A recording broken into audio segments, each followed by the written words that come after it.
Hi guys, welcome back to another video. So this is the next car of the series. It's a Renault Clio on a 14 plate. It's a DCI, which means it's a 1.5 diesel engine. I did get this at a good price, which I needed after taking a hit on the last car because still haven't been paid on that car. But it's all good, nothing to worry about. I know the money will come through eventually. But anyway, this one is a 1.5. It has no keys, which is the reason why the engine doesn't run. And it's also got damage to it. So if we just do a quick little walk around, you can see there, the car looks perfectly fine. There's no bodywork damage to this. Well, there is like little scratches and stuff. I don't see them gonna massively, affect the value of the vehicle. Now, if we go around to the damaged area, let's show you the damaged area, which is more concerning, I'd say. So we've got damage here. Well, damage is more to the quarter rather than the front end. So I've just noticed, I didn't notice that before. There's actually damage in the bonnet. Crap, I didn't notice that one before. Unfortunately, there's damage to the bonnet. But let's pop the bonnet up and have a look. There's a damage to the slam panel. If we put this over, whoa, put this up. Coolant, it's got coolant in it. The engine looks perfectly fine. None of the rad's been pushed back or anything, so that looks fine. And if we zoom up a little bit, you can follow the slam and you can see all the slam panels perfectly fine. If we then come down to here, well, we need new light because obviously the light isn't lighting anymore. Definitely not lighting now. I'll try to move the light. I thought the clips were broken, but it seems like the lens is broke, but the clips haven't actually broke, which is quite good. The wing has gone inwards. The bumper, well, one part's obviously on holiday and the other part's still here. Since we've got both pieces of the bumper, and obviously I made a loss on the last car and it recoup as much money as I can, I think what we'll do is we'll take this part, put a bit of glue on it, join it together, plastic weld it, spray paint, filler it, primer it, spray paint, and no one will be able to tell the difference. We'll just let the car go and then it's the next person's problem. No one's ever going to know that, you know what I mean? No, we won't be doing that. I'm joking. I'm joking before anyone starts going mad. I'm joking. We won't be doing that. We're getting a new bumper. But just looking here.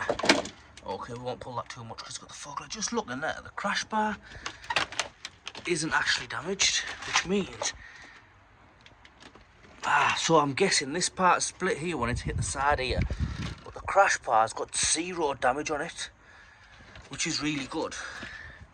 We have got damage down here. This to me looks like it is a windscreen washer fluid motor. Could be slightly wrong, but I definitely think that's what it is. Not 100% certain. The frame looks fine. Now this looks like it's been pushed back.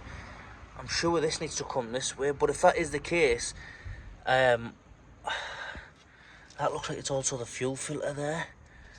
Doesn't look like any pipes are broken, but we need to make sure that we haven't got any leaks on that, because obviously the last thing we want is leaks on the car. I didn't realise that was damaged there. Obviously that's touching the tyre because of that, yep.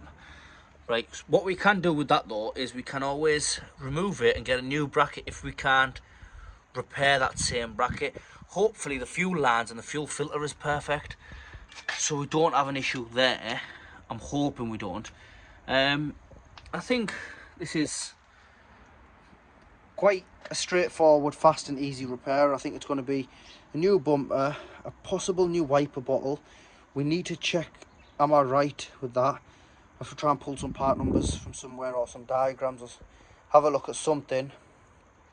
New light, new wing. Can't really see much else, but let's get the battery connected on because the battery isn't on. It's had a replacement battery from Halfords, which comes with a 5-year guarantee, but when that was replaced I don't know. These are smothered in grease, absolutely caked in grease, right? Let's have a look inside the car. Obviously I was got told to look in the centre console, so let's have a look in the centre console. Let's see what awaits for me inside the centre console. It's got power. Oh, it's got these, I don't know if this is common or not, but it's got bass, reflex speakers, obviously fully electric. Quite like this car. It's got parking sensors and whatever that is. Does anyone, I think that might be stop start maybe. I could be wrong. Does anyone know what that is? If we get into the car, it's got 127,000 miles on the clock. It's not really bad, that. And then broken piece of plastic, the lock and wheel nut, which we'll need.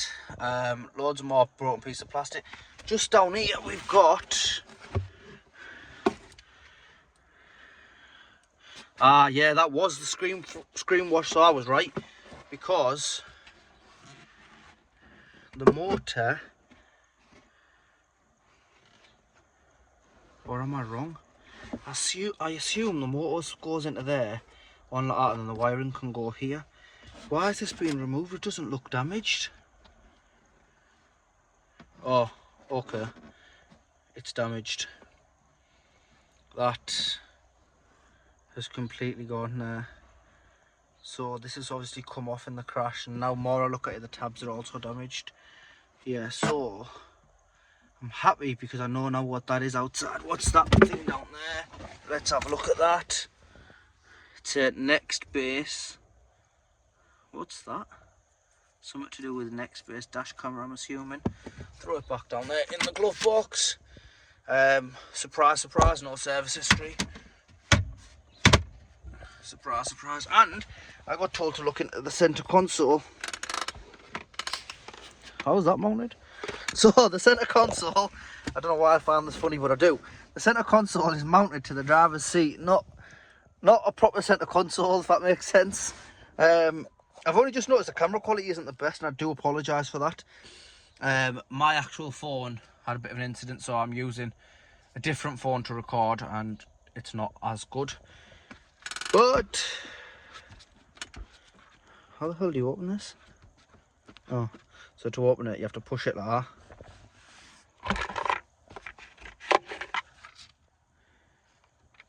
That's brilliant. Okay, it's never happened to me before. Car was listed with no keys. I bidded on it. It had no keys. I'm guessing that's the cruise control down there, and it's got an eco button as well. Okay, let's just knock it out of gear because I don't want it to jump forward then, and pull the handbrake up. It's got two keys. Do they work? Yeah, that worked there, look. And if I put that one down and pick the other one up, that worked. Right, it's a bit weird that. It said it had no keys and the engine didn't run. It does have keys. So the recovery driver obviously had a bit of a look inside for me, and surely this I didn't buy this one from Copart, I came from another salvage auction, but I would be very surprised if they didn't bother looking inside the car for the keys. It's a bit of that's a bit of a weird one. But anyway, it's come to life. It's come to life. LG. It's come to life. Right. Start. Press. Brake plus start. Brake and start. Traction control. That's fired up there. So we've got no diesel in it, which isn't an issue. The coolant level is low or cold. I'm assuming that's cold. And obviously the red exclamation mark is a handbrake, because we just take the handbrake off there. Traction control is on, again, not an issue. Any more other error messages? It is in neutral, isn't it? Yeah. Let's just give it a little bit of a rev. You're not supposed to do this, but let's just give it a small rev. That engine sounds really good. surely this hasn't turned out to be... See what I mean? You do good and it comes round to you. I've done good with my friend on the other car. I bought this one to continue the series, and I am a bit surprised. I think this is going to be a nice build, and I think it's going to be a really nice car when it's finished. We need the radio authentication key, which, if you've watched any of my other videos or you're regular to the channel, you'll know I can generate this. I don't need someone else to generate this. It does mean taking all this out, but we can do it nonetheless. It's not that hard. Looking down here, this has got AC. It hasn't got heated seats, stop start. It's got the eco button, the upgraded speakers. The engine runs nice. I don't know if they're upgraded speakers actually.